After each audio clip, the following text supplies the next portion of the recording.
Hey there, welcome back to day 3 of All Things Sewing. My name is Fellow and this is Phyllis Haven. If you haven't subscribed to my channel, please do hit the subscribe button so that you can be part of the family. And if you are a returning subscriber, thank you very much. I appreciate you for your support. So like I said, this is day 3 of All Things Sewing and we are going to be talking about scissors. Yesterday we talked about all things that you need to start sewing, and among those things we mentioned the scissors, the cutting out shears. So I'm going to be basically telling you guys what the types of scissors that are there, and if you want to purchase one, which one you would want to purchase first, etc, and all those things.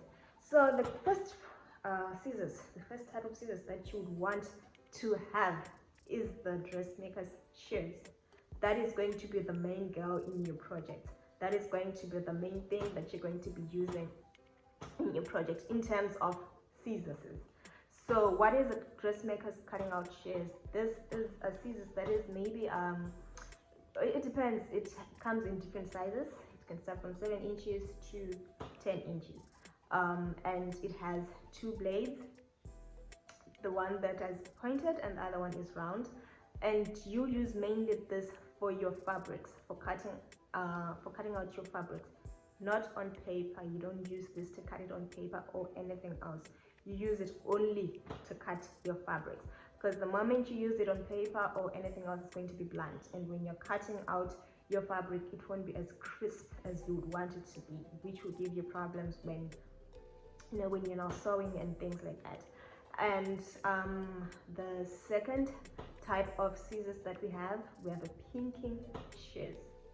The pinking shears, this is still a scissors, of course. Like I said, we're talking about scissors. It's a scissors that still has 2 blades, and it has zigzag blades instead of the dressmaker's shears, which has flat sharp blades. This one has zigzag blades and is mainly used to finish a seam. Like when you sew your garment and it has like those raw edges. Exactly, those raw edges, that is what they call it, the raw edges. You just trim along those raw edges and it gives you that zigzag effect.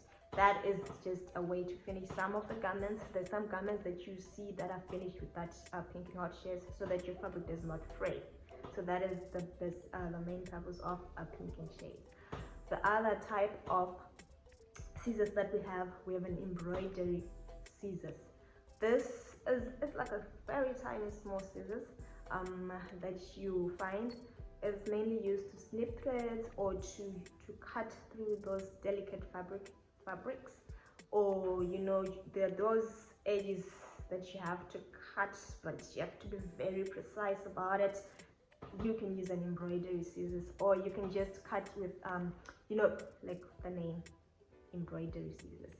When you do your embroidery work, that stiffener that you use at the back of your embroidery project, yes, you can use that to cut out that so that it can be neat.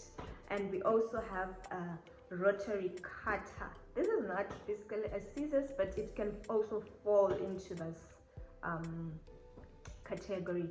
It is like its name, a rotary cutter. It has a round blade, so you use this when you're cutting a lot of layers of fabric, or when you're cutting curves. You need something that can precisely just go through the curves and all that. That is what a rotary cutter is used for. The other scissors that we have, is thread snips, like a tiny little that you use to cut off your threads when you're sewing, and it will help you to just cut exactly where you need to cut the thread. And that is it about scissors. I don't know if you guys have any questions. You can just post them in the comments and I will respond to them about scissors. And that's it for today, day 3 of All Things Sewing. We are going to be learning a lot of theory, and until we get to when we can actually start sewing. So that is it for today. I hope you enjoyed this video. Until next time, take care of each other and take care of yourself. But before I go, please do not forget to subscribe.